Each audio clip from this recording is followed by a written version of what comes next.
Welcome to the studio, Steve, and thank you for joining us tonight on Fevah FM.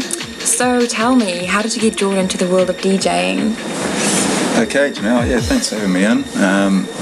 It's good to catch up. It's been a while.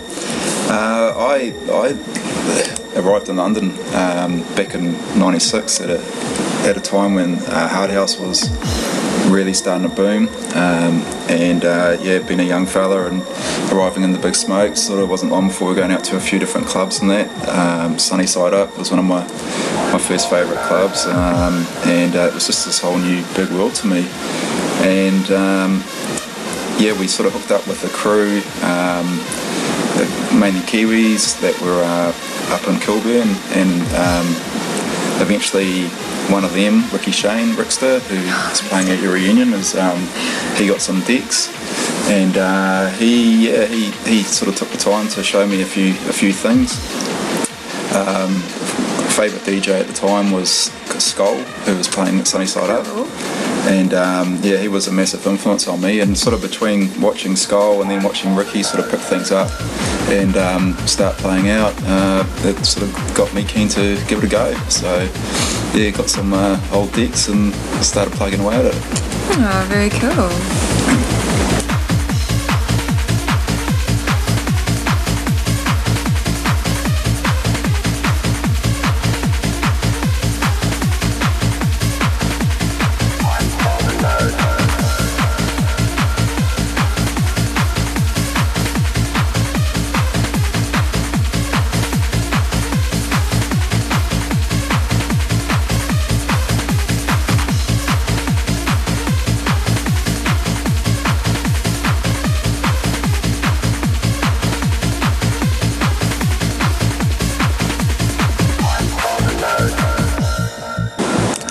So what has been the highlight of your career so far as a DJ?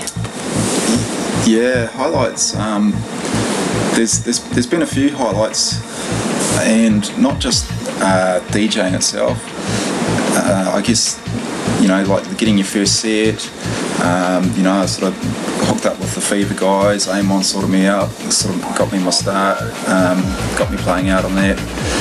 And that was, some of those early sets were definitely highlight points, and then, playing the next bigger club, played the Astoria, and they took us over to Ibiza, and, so there are those points that stick, but also things like making tracks, going into the studio with I was lucky going with Steve Blake and Dave Parkinson, who, from Prime Mover fame. Yeah. And going in the studio with those guys and actually, getting some stuff down.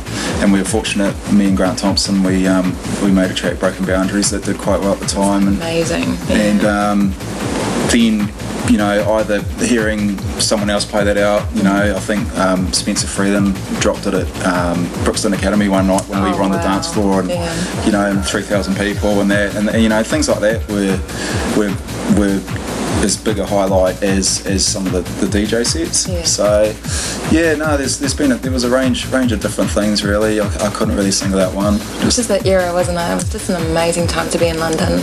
It was, the whole sort of, I was over there 7 years, and the scene sort of, I think it probably peaked around 2003, whatever, but it sort of progressed from when I got there in '96 right through to that time. And guys are making tunes, and guys would come up and give you their new track on a CD, and and then next thing you know it would get released, and there was quite a good camaraderie, I think, between all those guys. And it still sort of, as big as the scene got, it sort of always felt quite underground still, and it sort of felt like you were part of something pretty cool. Definitely. So there was, it was a really, really cool time. Oh, fantastic.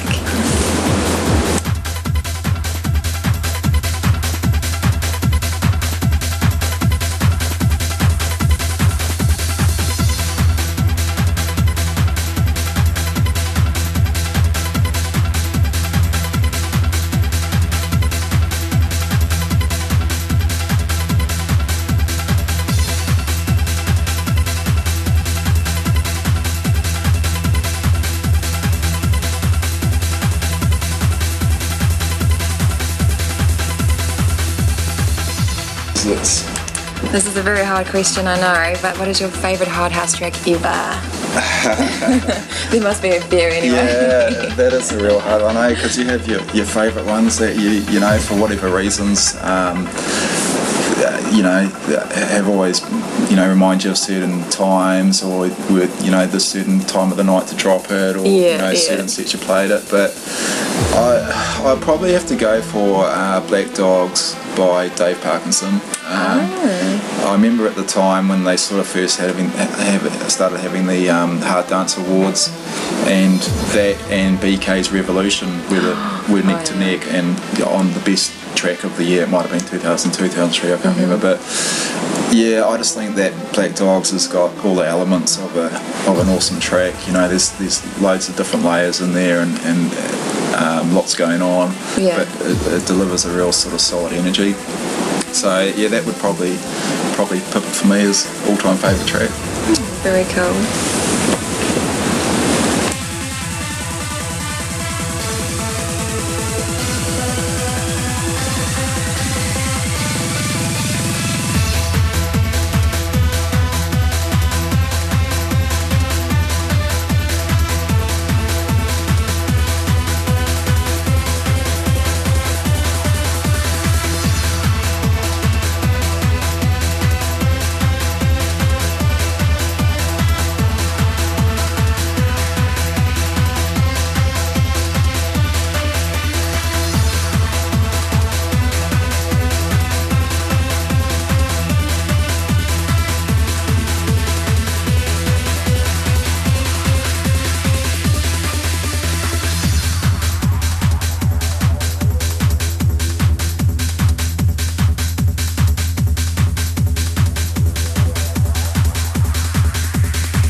So Steve, you can tell me, where was the best set you've ever played so far anyway?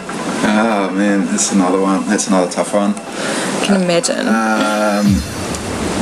You know, it's probably a toss-up between one of the Fevahs at the London Astoria, main room, sort of 3,000 people. It's a bit stressy, but also a whole lot of fun. And a set that I had at Solid Sunday one night up in Halston there, last set up there to a pretty packed out full house, and everything was going pretty well that night. So that, you know, it was a toss-up between those two, but I don't know, like, through and through, it's I mean, even now, you know, next week playing with my mates, you know, the West Cool and the Dollar Soul DJ group, and guys like Big Dog, Steve Norrie and Grant Thompson and all those guys, you know, it's always nice playing with those guys, and to be playing with these boys next week and a bit of a back-to-back session at the London reunion party is going to be awesome as well. You know, it's going to be amazing. Especially after not playing, you know, we don't play out that much anymore, so it's, you know, you still get those buzzes even though it's been a while since you were really in the scene. So. Definitely. Exciting.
So tell me, Steve, do you think hard house is here to stay? Is it going to be surviving the dubstep era and generation?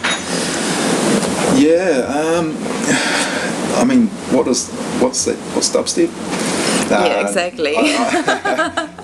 You know, I've heard a bit of dubstep. I work with a guy, a young fella, you know, he's 23, he plays out a bit in that, and he brings a bit of music into work, and you know, we have a bit of a play around sometimes, and you look at the hard dance, you know, I got to the UK in the mid-90s, it was sort of taking off. Okay, it might have peaked a bit, it's dropped back a bit more underground. I have a look on the websites and guys are still producing, you know, there's still a lot of music coming out in that hard dance scene. Okay, it's probably not as big as it was, but it is still out there, it is still alive, and then, you know, you look at like your party, the arena party next week, and you're still pulling in 1,200 punters and flying, you know, big UK names and guys from around the world to play, and it's still happening. So, but yeah, I guess it is struggling a bit, and I mean, dubstep's come along, you've still got your commercial house, there's always going to be these different genres that are going to mix into each other, and even it seems to me that a lot of the sort of younger DJs on the block, I guess, are mixing all sorts of different stuff into their sets, and whether it be a bit of hard dance occasionally coming in there still, I think, you know, it may well be. So yeah, I just think it'll keep ticking over underground. There's guys out there making great tracks, and it'll always have its place, you know. Yeah, so I hope so anyway. Yeah. Me too. So thanks again for joining us tonight, and I can't wait to see you guys playing next week. Oh, absolutely. 1 week to go. Thanks for having me. It's always good to catch up, and yeah, no, we're looking forward to pulling out a few classics and big guns next weekend with the boys. Yeah. Fantastic. Can't wait. Thank you.